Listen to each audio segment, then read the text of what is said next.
Happy Friday, everyone. Good afternoon. Welcome to the Rotary Club of Fort Worth. Let's welcome to the stage John Wright, our the president of Simple Solutions Leadership, who will give our invocation. Thank you, President Rebecca. This prayer comes from John F. Kennedy's declaration on a day of prayer, National Day of Prayer, from October 1963, just about a month before his assassination. And this prayer is as meaningful and as needed today as it was 61 years ago. Please join me in this prayer. Our Father, let us acknowledge anew our reliance upon you, the divine providence which guided our founding fathers. Let each of us, according to his own custom and his own faith, give thanks to you, our Creator, for the divine assistance which has nurtured the noble ideals in which this nation was conceived. More especially, let us humbly acknowledge that we have not yet succeeded in obtaining for all people the blessings of liberty to which all are entitled. On this day and this year, as we concede these shortcomings, let each of us pray that through our failures, we may derive the wisdom, the courage, and the strength to secure for every one of our citizens the full measure of dignity, freedom, and brotherhood for which all men are qualified by their common fatherhood under you, our God. In Jesus' name, amen.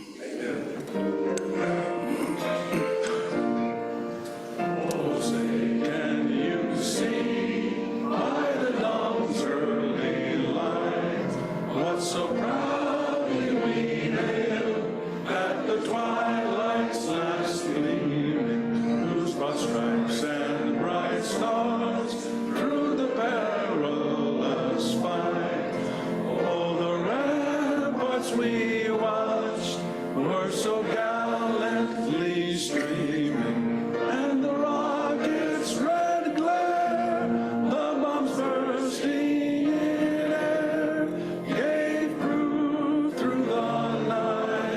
that our flag was still there.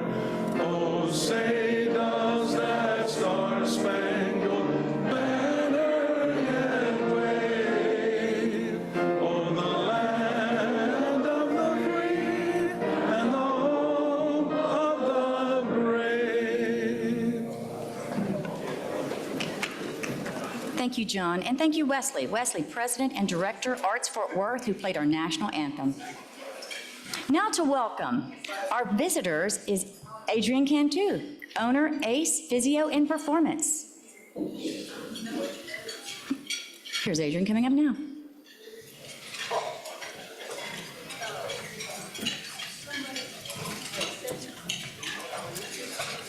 Good afternoon, everybody. So, some guests that we have today, Dr. Michelle Smith, guest of Charlie Johnson.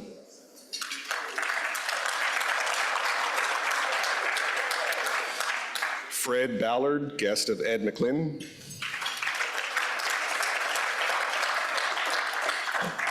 Lori Baldock, guest of Ed McClin. Mike Barber, guest of Ed McClin.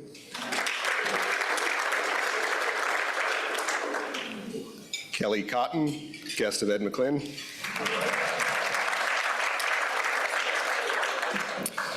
My apologies if I butcher this last name. Sean Furkey, okay. Guest of Judy Youngs.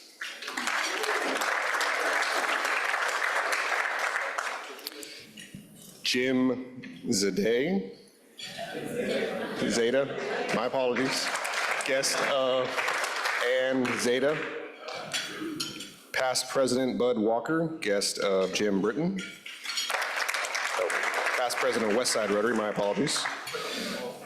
Troy Higgin, guest of Steve Kessler. Angela Hale, guest of Charlie Johnson.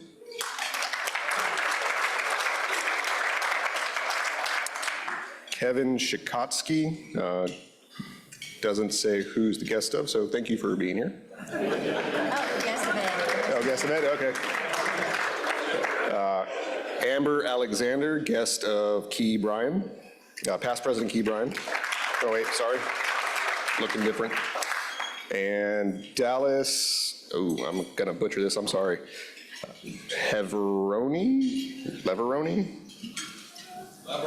Leveroni, my apologies. Guest of past President Kurt Driver. Wow, what a group of guests we have today. Thank you, Ed. Adrian, how many acts of service have you completed now? 5. Way to go. All right, Red Badgers, you know what to do. Do what that guy does. Follow his lead. I'd like everyone to help us thank our sponsor today, Creative Furniture. They began more than 30 years ago with a vision of innovative office spaces with design, creativity, cost effectiveness, and workplace productivity. We need that these days, don't we? With newer, better furniture making its way into contact interiors every day, the Creative Office team is passionate about finding the perfect solution for your project that will stay fresh and exciting for years to come. And I also want to thank them for our awesome office update. It was time. I'd also like to say thank you. Every week we have these beautiful flowers up here on the stage. Gordon Boswell flowers, former Rotarians. Just want to show our appreciation. And now it's time to recite our 4-way test. Some of you may ask, what is the 4-way test? The 4-way test is used by Rotarians worldwide as a moral code for personal and business relations. It was created in 1932 by Rotarian Herbert J. Taylor. This included character, dependability, and service-mindedness, which still resonates today. You ready? Here we go. First, second, third, and fourth. Great job, everyone. Give yourselves a hand. And now, please help me welcome our newscaster, Kathy Neese Brown, VP Mission Support, Chief Strategy Officer with the James L. West Center for Dementia Care.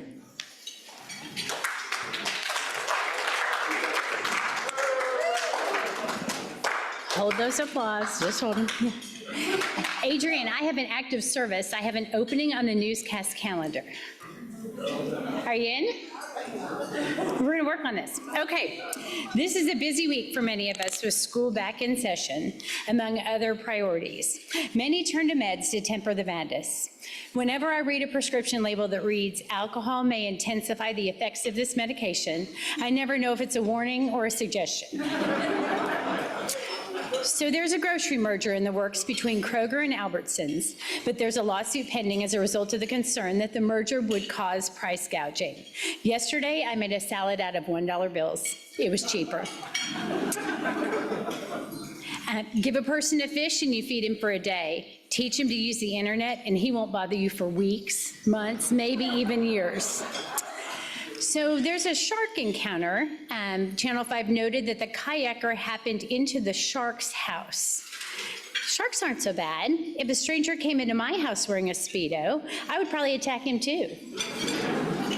And the Sydney Herald reports a shark attack killed a British man on his honeymoon off the coast of Australia on Friday. Doctors say he didn't suffer much. He'd only been married for 5 days.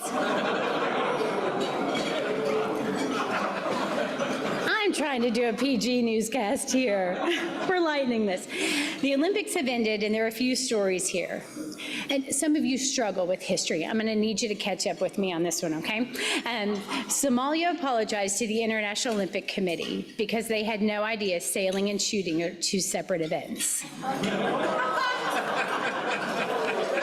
Here's another one. Hold on.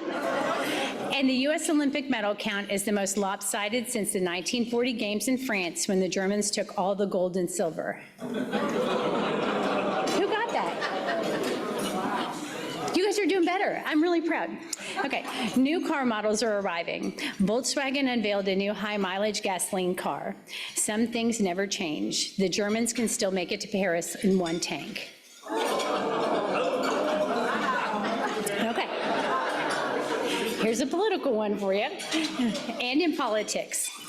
I don't think we should even elect a president in 2024. We need a few years to be single and find ourselves.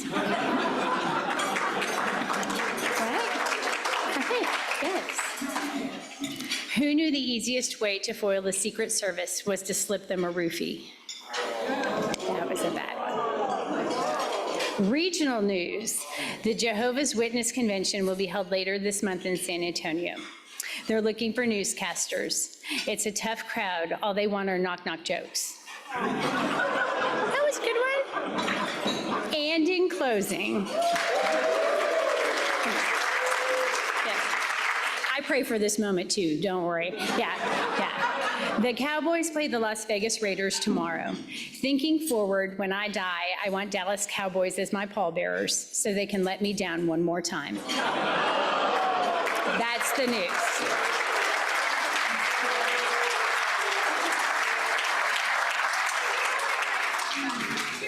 Thank you, Kathy. Okay, we have a few announcements. First up, Ed McGlynn, insurance consultant, Champion Commercial and Insurance, along with Kelly Lauder, Senior Advisor, Engage FI. Ed, winner of today's Visitors Award. They will be followed by Rosa Maria Verdeja, Principal Attorney with the Law Office of Rosa Maria Verdeja. Thanks, President Rebecca. First off, Adrian, you left off a few of my guests, so I'm going to continue. Anyway, and for the 3 people out there that don't know me, my name is Ed Macklin, Social Chair for this Rotary year. Oh. You got to share, Ed. Okay. And I'm Kelly Lauder. Kelly, where were you on July 31st? Ed, I was in Texas City, Texas. Oh, wow. I hear great things about Texas City. Quite the hidden gem full of cultural and culinary delights. I think John Bonnell and Tim Love are stumbling over each other to open up the first restaurants there, from what I understand. If you had not been there on the 31st, where would you have been along with 28 fellow Rotarians? Ed, I would certainly have been at the Rotary After Hours event at Grace. Well, great news for you and the other 268 Rotarians that missed that one. We're going to have another Rotary After Hours at Grace on Wednesday, August 28th from 5 to 7 p.m. Of course, everyone, you're welcome to return. Same as last time, $20 covers the delicious appetizers, drinks are on your own. And then we have a QR code. Scan the QR code on the screen. Of course, the guests and prospective members are welcome to attend. That is awesome, Ed. I can't wait to be at this and see everyone. But wait, don't we have more? Yes, of course. Mark your calendars now for September 11th, as we are organizing an outing to Casa Manana for $1 Million Quartet, which tells the story of the famed recording session that brought together Elvis Presley, Jerry Lee Lewis, Carl Perkins, and Johnny Cash. More details will be following. And fasten your seatbelts. The Social Committee has more to come, including events with the International Committee and the Community Outreach. Back to you, President Rebecca.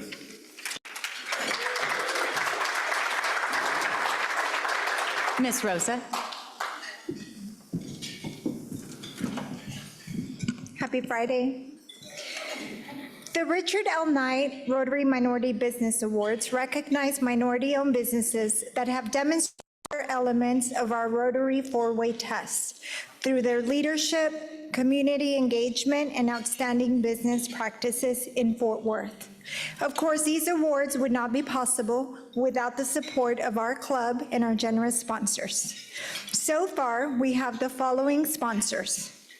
At the supporting sponsor level, Electroacoustics, Chris Jordan.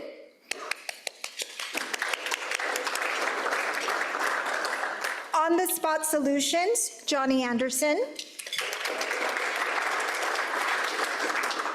Asteroid Precision, Rodney Beveridge and Brenda Beveridge.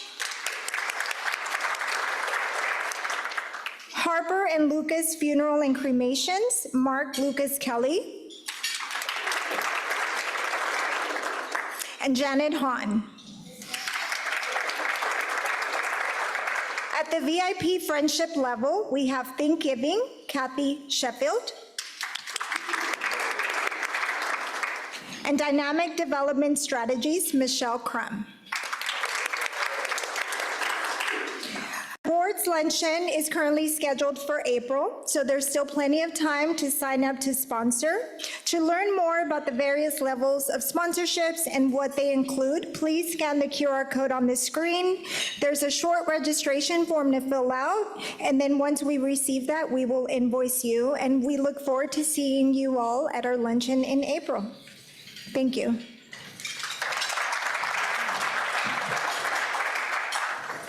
Thank you, Kelly, Ed, and Rosa. And I must share that I attended the most recent Richard Knight Minority Business Awards Committee meeting, and they are on fire.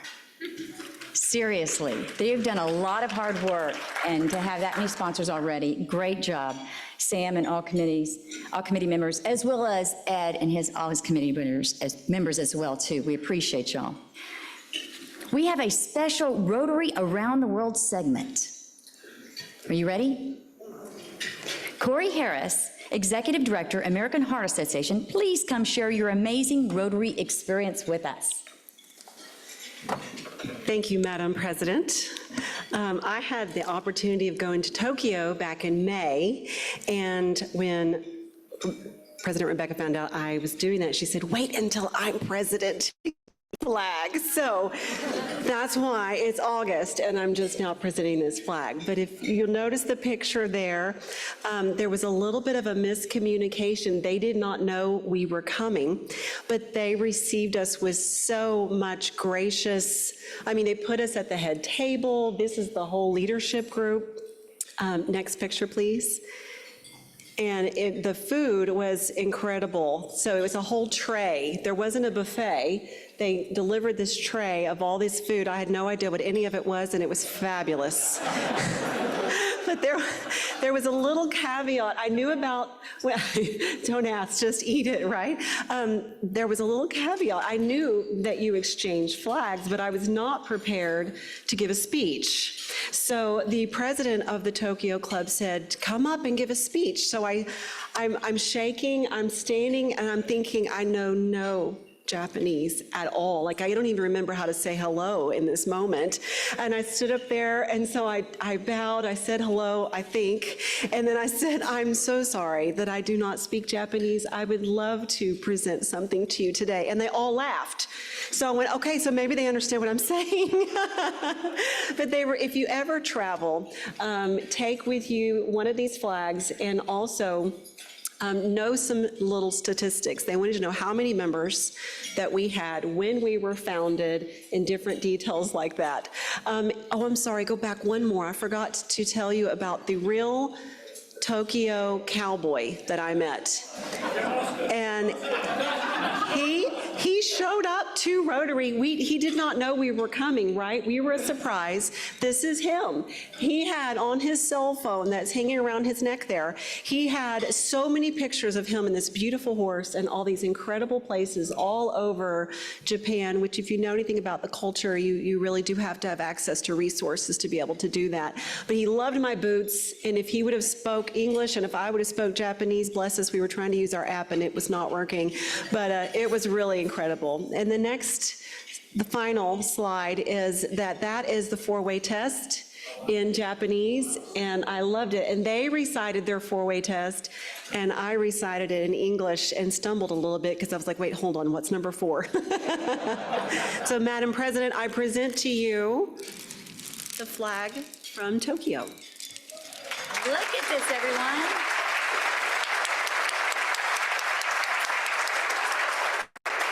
This is beautiful. Corey, thank you so much for sharing your journey with us. We were both traveling internationally that month, and it was really exciting to share some of these stories.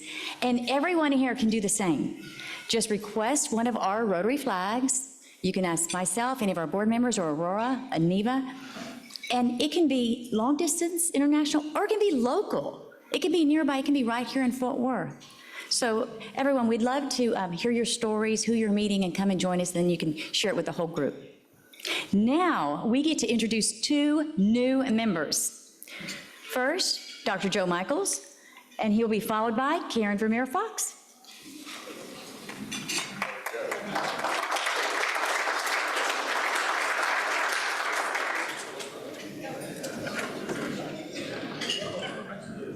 Thank you, Madam President. It is always a privilege and an honor to be able to introduce a new member to our club. And I am honored today to introduce Dylan Smith. Dylan owns a construction company here. He was born in Dallas. He lived there 4 years, and his father got transferred to St. Louis. He was born in Dallas, but he was raised in St. Louis. Came back to Texas as rapidly as he could, went to TCU, studied finance, was a chief finance officer for a couple of ultra-high wealth family offices for about 10 years, and then decided that it was time to do something real and went into the construction business. He partnered with his college roommate, and now they're making all kinds of money in the construction business. He has a brand new son, a couple of months old, and his wife is finishing a PhD at TCU in counseling. I present to you Dylan Smith.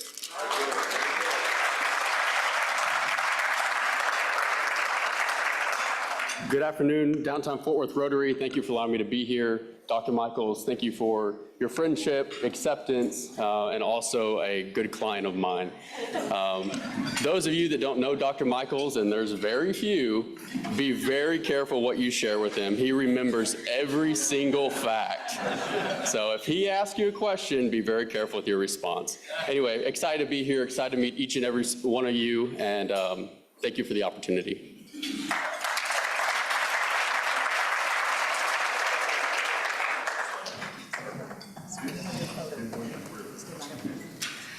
It is my pleasure to introduce you to Ryan Terry. And one of the things I was thinking about this introduction, I love how relational Fort Worth is. I was at a meeting with Martha Collins, and we were talking about incremental development. And she mentioned this Incremental Development Alliance and how we were hoping to bring them to Fort Worth to help with urban development, small urban development. The next day, I'm at a happy hour with my mom. She's like, you need to come over and meet my neighbors. They just moved here. They don't know anybody. So I go over and I meet this tall, handsome Marine and his beautiful wife, Shannon, and their 2 really cool dogs. And and we're talking, we're getting to know each other, and learning about why they're here, the development work they've done in Texas A&M and moving up here. And all of a sudden I realized that he is the chairman of the board of the Incremental Development Alliance. And I was like, wow, wait, I was just in this meeting and here's what we're doing. And so it was kind of this unique thing. During our happy hour, I learned that Ryan is very into philosophy. He reads books like that can't even say the names to, so you can ask him about that if you're into philosophy. I think he has like a philosophy book club. In his real job, he is the CEO of R.T. Terry & Company, where he consults with oil and gas firms engaged in complex commercial litigation with policymakers and stakeholders. I had to read that literally from what he said because I couldn't ad-lib that one. He also is the founder and managing partner of R&T Studio, and which is a Texas-based real estate development company specializing in small-scale urban infill. So it's like perfect. You guys are like on the stage together. I told him he had to tell you an interesting fact about himself, but I am going to reveal that equally he is a very good singer. He shared that with my mom, and they sang out the Arbor Lawn Fort Worth Fourth, but JR just listened to him sing and turned around and said, he is a really good singer. So I'm just telling you, Carlo and Wesley and JR. And now, please let me introduce to you Ryan Terry. Thanks, Karen. And thank you all for allowing me to become a member of your club. I was a member of a Rotary Club of Bryan, Texas for a number of years, so I'm excited to be able to rejoin Rotary now that I've moved up to Fort Worth. As Karen said, so a misspent youth and engaged in youth choir. My mother, to her everlasting regret, could not get me to study voice and vocal performance in college. And so, you know, to make her happy every now and again, I'll go singing something. But anyway, thank you so much. I'm really honored to be a member of the club, and I'm looking forward to getting as involved as I possibly can be. Thank you.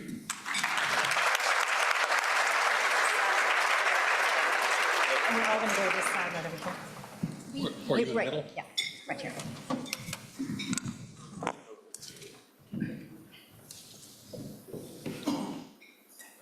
Thank you. That's always so exciting. Welcome, Dylan and Ryan. Now you have your red badges. You know what to do. Talk to Adrian. He'll fix you up. Now the moment you've all been waiting for. I'd like to introduce our chairperson of the day, past President Jim Whitten, Council Brackett and Ellis, PC. Welcome, Jim.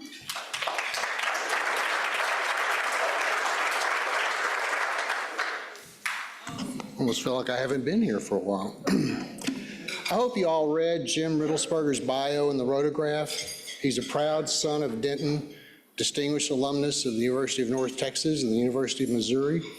He's been a professor of political science at TCU for over 42 years, specializing in American politics, the presidency, Congress, the Texas legislature, and he's authored and edited numerous books on everything political, including several works on our good friend, past member, Fort Worth's beloved Jim Wright.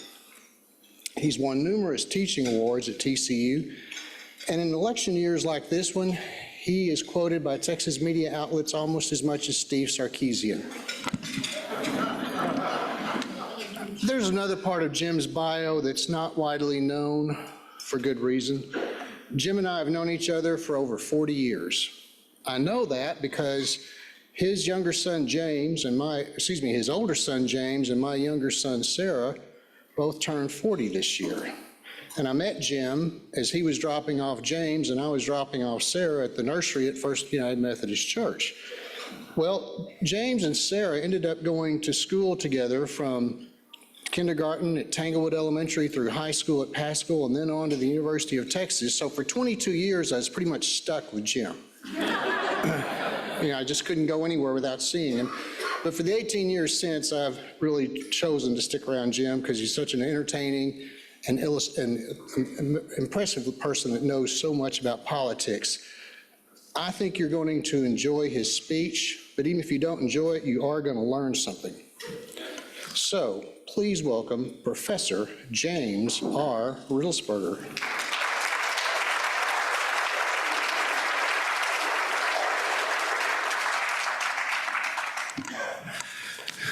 if you all didn't know it already, Jim's one of the best people in the world. You don't have, you can't pay for an introduction like that, but if I could have, I would have.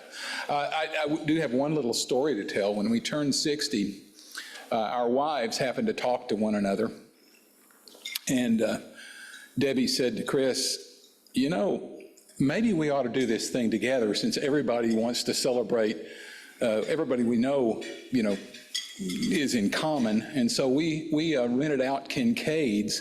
How many people were there, Jim? It was crazy.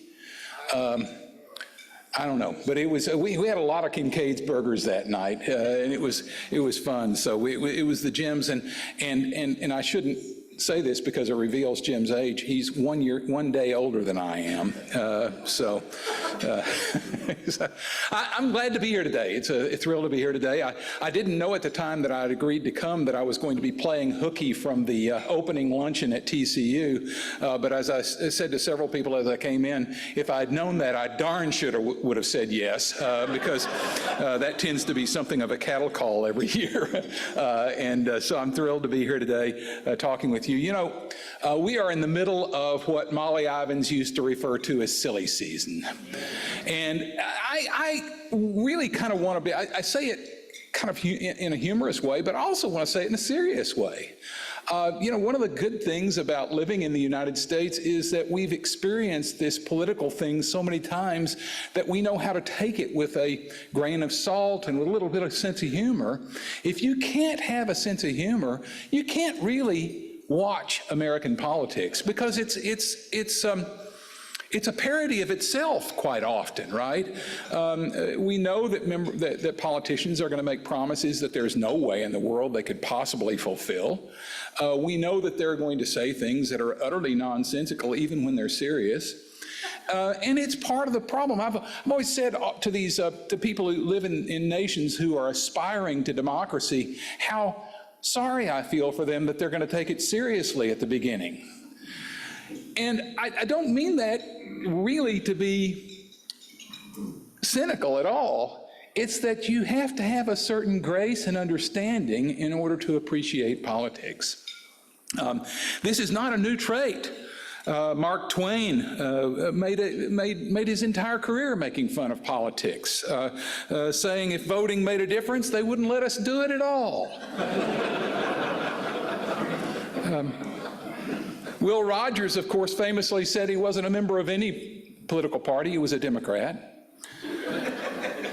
And that Oklahomans would vote dry as long as they could stagger to the polls. Groucho Marx, of course, probably most insightfully said politics is the art of looking for trouble, finding it everywhere, misdiagnosing it, and then applying the wrong remedies. So this is not a new thing. So those of us who love watching the late night comedy shows where they're making just ridiculous fun and sometimes really nasty fun at the expense of our candidates running for public office should know that this is a long American tradition. And it's something not to be criticized, it's something to be celebrated. The moment that we can no longer laugh at ourselves as we are talking about politics is the moment we're really in trouble. So I hope that as we move forward this year, that we will continue to think, I think, about politics as a serious business, because it is a serious business. It makes real difference in our lives. But that the process that we have developed is one that is worthy of lightheartedness from time to time.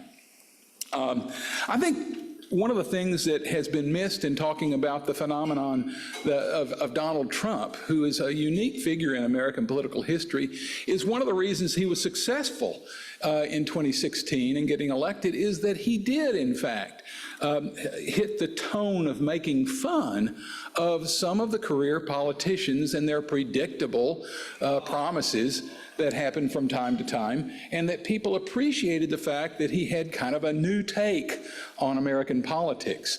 Of course, it's not so new anymore, but I think that's something to keep in mind. I like to talk about our election process as our presidential selection process. I kind of rebel against the word election because it is really a truly bizarre system that we have in the United States. Anyone who thinks that it's not just needs to look at two of our closest nations in the world, Great Britain and France. Great Britain announced a election was going to happen, had their entire campaign, and had a vote this year in 6 weeks. France, not to be outdone, called a snap election and held the election in 2 weeks and a runoff the week later. In 3 weeks, they did a national election. And here we are in the United States saying, oh my God, Joe Biden dropped out at the last second, 100 days before our election. It truly is an odd system, and I want to talk about that a little bit because I think it's important for us to kind of keep it in mind. The Electoral College system, which we hold as a revered system in the United States these days, is an accident of history. It was a practical solution to a real problem. James Madison, you know, had this notion that we ought to have a new constitution. But the problem he ran into is there were 13 states that already had functioning state constitutions. So imagine this, Fernando, you're the Mr. Fix-It for the city of Fort Worth. You fix almost any problem.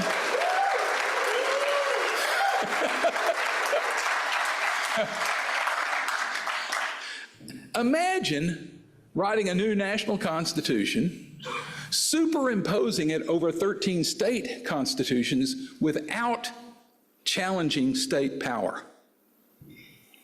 That's your task for today. I mean, it's really remarkable that we got a constitution at all. But the Electoral College was simply a function of that. Each of the 13 states had different sets of rules about who qualified to vote, who could vote, the way that the elections were going to be held, and so the Founding Fathers punted. They said, hey, let's leave this to the states. If they don't want to have an election, then state legislators can appoint electors. Right? Still legal. We heard that again in 2020, wouldn't it? Any state in the country, if the legislature decided next year we're not going to have elections anymore, the legislature is going to choose our electors, they could do that. I don't think any of them will, but that's how flexible the U.S. Constitution is on the issue, and that's because the framers of the Constitution were all about trying to figure out a practical way to solve the problem of how we were going to select a president of the United States. I'm not going to go into too much detail here because I've been told I can't talk all afternoon, and you all know that all of human knowledge is organized into 50-minute lectures, so I'll try not to do that. But anyway, but the Electoral College system was intended to be a nomination system more than an election system. Remember that the framers actually thought that the President of the United States would be bestowed upon the person most deserving of the honor, and that anyone who would be so ambitious as to declare that they were a candidate for the position of the presidency would thereby be disqualified. I'm not kidding.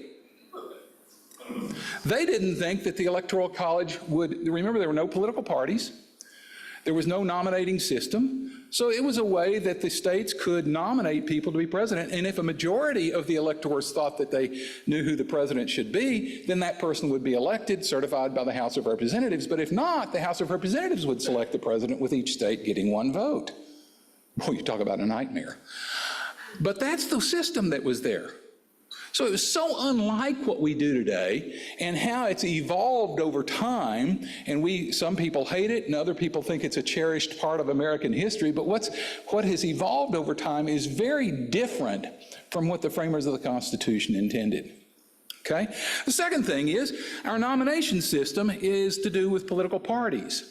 The framers of the Constitution hated political parties. Thomas Jefferson famously said, if I could but go to heaven as a member of a party, I should choose not to go at all, right before he formed one of the major two political parties.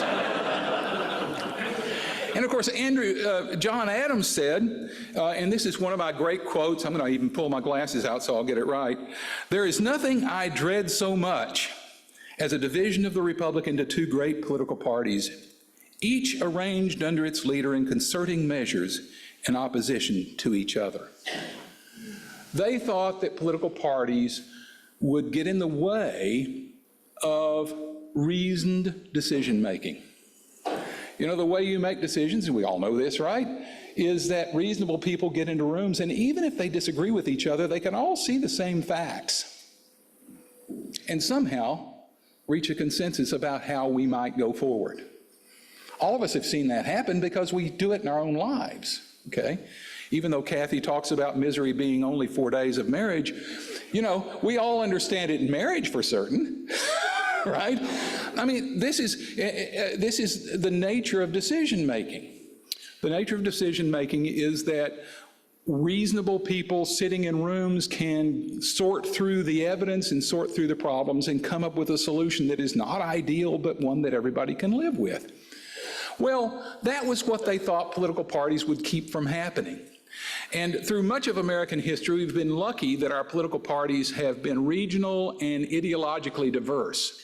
You know, I've been at this long enough that the very first article I published was talking about how the liberal Republicans from the Northeast were different from the rest of the Republicans in the country, and how the Southern Democrats were more conservative than the rest of the Democrats. But the point is that created a system where liberal Republicans and conservative Republicans and liberal Democrats and conservative Democrats all had to get along if they wanted to maintain power. And that no longer is the case. What's happened we have sorted ourselves into two political parties that are extraordinarily polarized. Now, it turns out if you ask a bunch of questions, if you go through a list of 30 or 40 issues, you find that there's not nearly as much difference between the two political parties as they profess that there is. But that doesn't matter, because our rhetoric now has divided us into two groups where we have litmus tests that you have to pass in order to be a member of one sect over the other, and it makes compromise virtually impossible. And so that's the reality that we find ourselves living in. Now, I could go into more detail there, but I'm going to move on anyway. And then there's our nomination system for presidents, which is objectively weird, if you haven't heard that word in the last few weeks. You know, we have primaries beginning in January, and then we have more in February, and more in March, and more in April. The candidates are even different from month to month. So the people that the people in New Hampshire vote for are different from the people that we in Texas vote for, are different from the people that California. And then somehow we come up with candidates for public office through this system of primaries and caucuses over months. And the result is, and most Americans are just crazed by the fact that we spend all of our time in elections. When does the 2028 election start? It'll start the day after the election of 2024. You all know this. And it's a crazy system that we have developed over the years. So we have a unique selection process in the United States. And I say that because, you know, we acted as when President Biden dropped out of the election, that was just a complete, it was certainly unprecedented, and some people said undemocratic. Well, our nomination systems have never been democratic. They aren't intended to be democratic. They are a maze of contests that result in things, and certainly the Democrats had every right, as the Republicans did, to pick somebody else. It's the way it works. So that's the reason that when we come up with these, you know, when we start talking about American politics and the selection of our president, it is a system that is bizarre by world standards. No one else has anything like this. Now, we live with it, so we kind of think there's a rationality to it, and there's certainly a rhythm to it, but it certainly is a very bizarre system. And we will see that play out as the time goes by this fall. Another thing that I think we ought to talk about as we think about presidential elections is no presidential election is like the one before it. One of the things I find humorous in watching the news, which I have to admit, I'm crazy. I watch this stuff all the time. It drives me crazy, but I watch it anyway. Watching people making comparisons between this year's election and 4 years ago or 8 years ago or whatever, that's almost a completely futile effort, y'all. Because three things changed that are just absolutely dramatic. One is the national mood. About 40 years ago, a political scientist at Duke University named James David Barber wrote a book called The Pulse of Politics, and it's a very provocative book. It's probably never been entirely accurate, but it really, I think, is very helpful in thinking about mood. He said we have three kinds of moods for our elections. We have conflict, we have conscience, and we have conciliation. Conflict, conscience, and conciliation, and different presidential elections have different characteristics because of that. Sometimes we need conflict. Sometimes there are two very different views of the world, and we itch for combat to resolve issues domestically, the rights of women, civil rights, or internationally, World War I, World War II, you know. And conflict is the name of the day. How are we going to gird up our loins for this? Probably the best example, Abraham Lincoln, a conflict president of all conflict presidents, right? And so some elections are like that. I would argue, for example, that the 2016 election was of that ilk. I think part of what made President Trump appealing was the fact that he was going to fight for the vision of America that he thought we should have. And that rhetoric, I think, appealed to a lot of voters in 2016. Following that comes conscience. Conscience is a time where people want to just do the right thing. Sometimes doing the right thing seems like the right thing to do. You know, we can fight about global warming all we want to, but the truth is we all want clean air and clean water. For goodness sakes, let's quit having a debate about global warming. Let's talk about clean air and clean water, right? A conscience versus a conflict way of thinking of politics. Abortion. Oh gosh, I shouldn't have said that, should I? You know, we all have the same goal there. The goal is, how do we have fewer unwanted pregnancies in our world? 100% of us, it turns out, think that's a good idea. But that's not the way we approach abortion in a conflict era, right?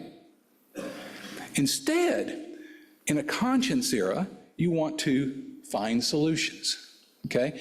And then the third era, conciliation, is the era after a long period of strife, conflict, conscience, where we just want to get along.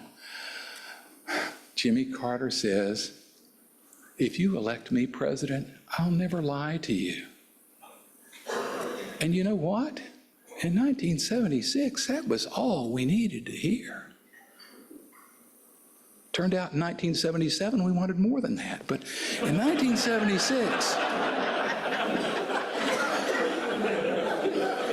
that was what we wanted to hear. It was the right message for the right time.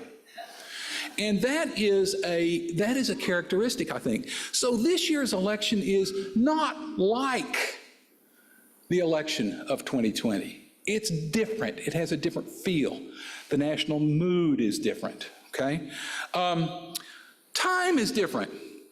You know, a lot of us don't remember that the most important issue in 2020 was COVID. How many of you have heard people talking about, oh golly, I'm going to vote for Donald Trump because of COVID? Nobody is. It's completely gone. What is this year? Well, it's Ukraine, it's Israel, Gaza, it's inflation, it's immigration, It's reproductive rights. Those are the things we're talking about this year. So it's a completely different agenda than it was 4 years ago. And so making comparisons is a very difficult thing to do because we're voting on different issues. And then the third thing is generational change. Here's where I don't like talking about this. Turns out every 4 years of the older people in the United States die. In fact, 15 million people who voted 4 years ago will not vote this year because they're dead. Damn. Yeah. 4 years of new voters come into the market. In fact, 26 million people eligible to vote this year that were not eligible 4 years ago. So it's a really dynamic electorate. And so making kinds of comparisons as if you have a static electorate misses the point entirely. Then there's the polls. And I promise you, I'm not going to talk with you much about polls today. I'm going to finish in about 2 minutes because I'm supposed to give time for answers or questions. Polls are extraordinarily difficult these years. Gone are the times when all you had to do was call landlines. People did not have caller ID, and they were thrilled to talk to pollsters, which was largely true up until turn of the 21st century. And we got really good representative samples. That just is no longer the case. Now, pollsters, it turns out, are really good at what they do, but they have a moving target, and it's a much more difficult proposition now than it used to be. And one of the reasons that I think that we need to be careful about polls is not because they're not well done, not because pollsters aren't good at what they do, but because it's just a much more difficult task now than it used to be. The second thing is this: polls are descriptive, not predictive. That is, a poll taken today is a photo in time. It tells you what the distribution of opinion in the United States today is, but it cannot even guess what it might be on November 5th. And so we misuse polls all the time. A famous political scientist named V.O. Key said that interpreting polls is akin to wrestling with the Holy Ghost.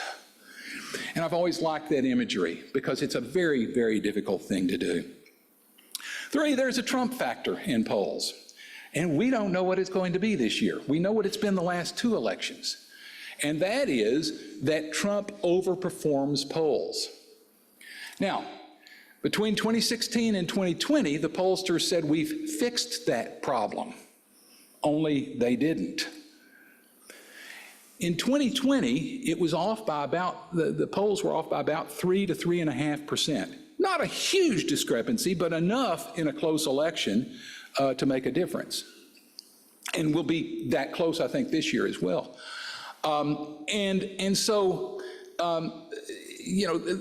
Everybody said, well, what's going on here? Well, the month after the election, I don't know if you remember this, they had a runoff for the 2 Senate elections in Georgia. The same pollsters who were off by 3.5% in the presidential election were correct within 0.1% in their prediction of the Senate elections. Why? Because of the Trump factor. Now, have we managed that? And the answer is we don't know. Maybe they have. They certainly are trying to, but maybe they have not. 4th, national polls tend to be relatively accurate. State polls are all over the place. Now, why is that important?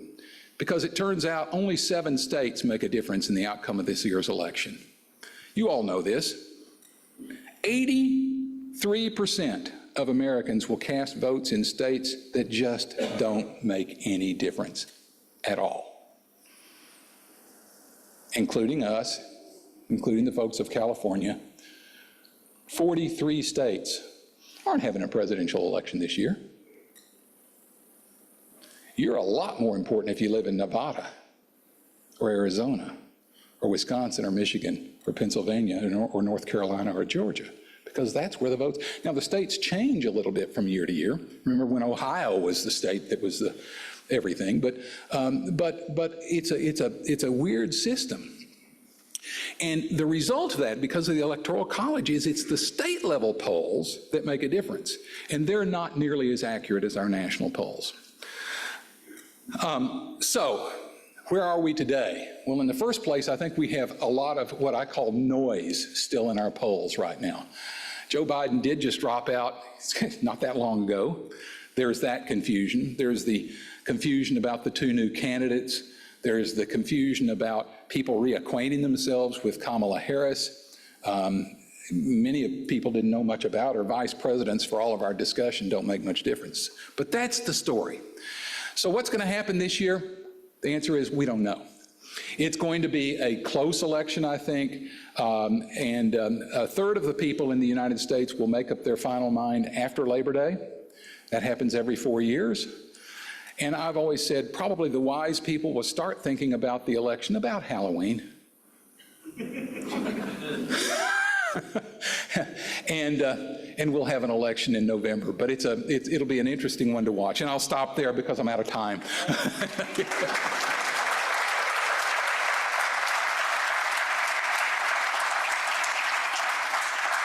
Thank you, Professor. Definitely giving us something to talk about. One fast question. Think about. Yes. You gave us the conflict and the conciliation presidents. Who were the ones for the conscience? Eisenhower. Eisenhower is a conscience president, without question. Yep. And now we'll open it up for questions. Okay. Go ahead. What about how we select our presidential candidates? How would you change it? Oh, gosh. You know, that's a good question. You know, leave it to a former Texas senator to ask a question that's unanswerable. There are a variety of ways you could do it. I think you could go to regional primaries that would be much less lengthy. We have all kinds of mechanisms for doing it. But the truth is that the system we have has developed as a uniquely American system, and it will evolve as a uniquely American system as well. And I think, I have all kinds of solutions to problems, but the problem is you'd have to get people to go along with that. And as you know, people who benefit from the system as it currently is are not really wild about changing it.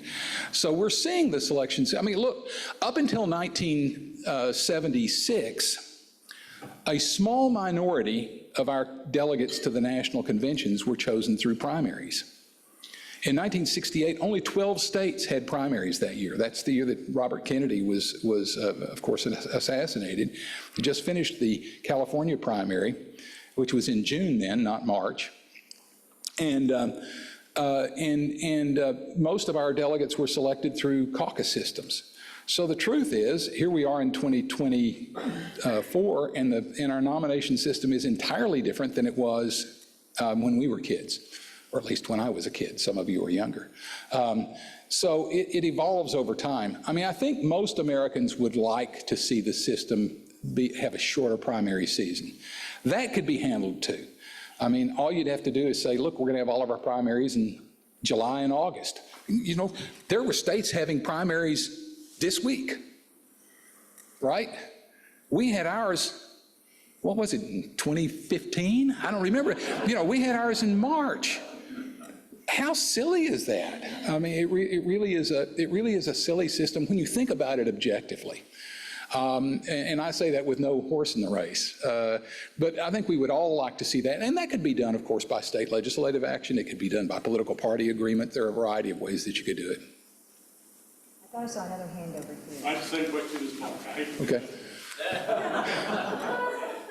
Your best political book that you would recommend for someone who enjoys this stuff? Oh my gosh. I can't even begin. You mean on elections? On elections or the environment that we're in right now? There are so many good things out there right now. I'm not going to help you there. There are lots of really interesting and provocative books that have been written that will make you think. But I think you can go on Amazon and just do a search, and you can find, and many of them have perspectives that are either liberal or conservative. And what I have discovered, I mean, there's no insight. The best thing for you to do is be an omnivore. That is to say, read not only people that you agree with, because that's always rewarding, right? Don't we all love listening and being affirmed by the people that we agree with? I mean, but also read the thoughts of the people with whom you disagree. Because the only way that we can actually have meaningful discourse is if we begin to understand that those with whom we disagree often have very similar motives to our own. And they're very human, and they're very normal, and they just happen to think that government action ought to be different than the one that you might prefer. And so that would be my solution, is to be an avid reader and to be an omnivore in terms of what you do read. Okay. Thank you, Professor Riddlesberger. That was wonderful. You definitely have us thinking. Wow, and we have elections coming up. We'd like to thank you for your time here today, making time to be with us. We do have a gift to give you to appreciate we've made a donation in your name to the Rotary Polio Plus Foundation. Thank you so much. We hope you come back. Appreciate you. Imagine that, everyone. 7 states make a difference. I want to again thank our sponsor, Creative Office Furniture. We appreciate your support. And I just have a few announcements before we adjourn. Tomorrow is our Vibrant Club Meeting training in Argyle, Texas. We've got a group going, Secretary Christina Judge, President-elect Kathy Sheffield, Super Awesome Aurora, and myself will be in attendance representing you all well. Today, our Finance Committee will be meeting right after we adjourn here on the 12th floor around the corner. I've also been given a note that we still have volunteers needed for the Tarrant Era Food Bank on August 21st. That's next week. That's right. Sign up with Kelly Louder on your way out. Next week, August 23rd, we will hear from Dr. Robert Navy Bob, sharing the culture of one hand. Thank you all for choosing to be here today. We appreciate it. You have a great weekend, and we are adjourned.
Truth is out there waiting.